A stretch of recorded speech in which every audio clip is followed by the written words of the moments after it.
এবং অ্যালকাইন প্রিপারেশনের কিছু ইম্পর্টেন্ট রিয়াকশান আমরা এখানে স্টাডি করব। প্রথম যে কোশ্চেনটা দিয়েছি NaI দিলে কি হবে, Na+I- এই ব্রোমিনটাকে নেবে, এই বন্ডটা এখানে পড়বে, এই ডবল বন্ড এখানে পড়বে, ব্রোমিনটা বেরিয়ে যাবে। ওকে, তাহলে প্রোডাক্টটা কেমন দেখতে হবে? প্রোডাক্টটা হবে CH2 ডবল বন্ড CH, এখানে C ডবল বন্ড CH2 আর হলো H। পরের কোশ্চেন, Zn দিলে কি হবে? বিআরটা ZnBr হয়, তার মানে ZnBr মানে অর্গানোমেটালিক কম্পাউন্ড, মানে এটা মাইনাস চার্জ। ওকে, এইটা এইখানে পড়বে এবং ব্রোমিনটা বেরিয়ে যাবে। তাহলে PH CPH, এই মাইনাসটা এখানে পড়েছে, double bond carbon double bond O।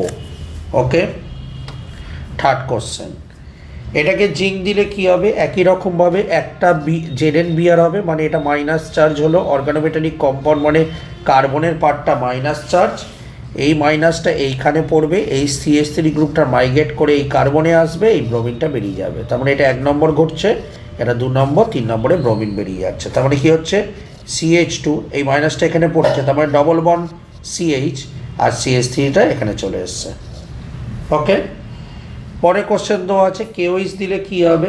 KOH দিলে একই রকমভাবে K+OH-, এই মাইনাসটা হাইড্রোজেনকে নেবে, এইটা এইখানে পড়বে, এখান থেকে একটা CH3 গ্রুপ মাইগ্রেট করে এখানে আসবে, ব্রোমিনটা বেরিয়ে যাবে।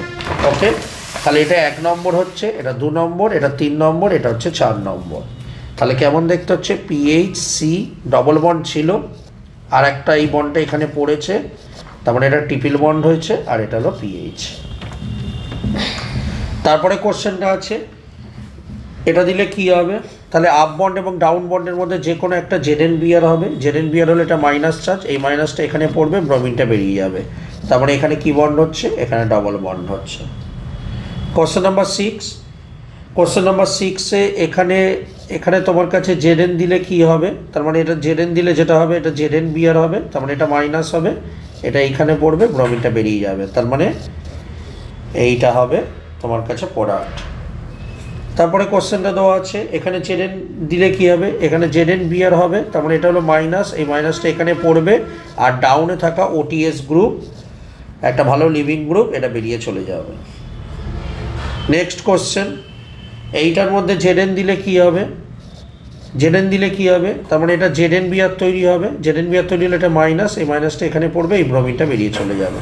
তার মানে C ডবল বন্ড C, দুটো CH3, এটা CH3 থাকলো, এটা H আর দুটো H রইল।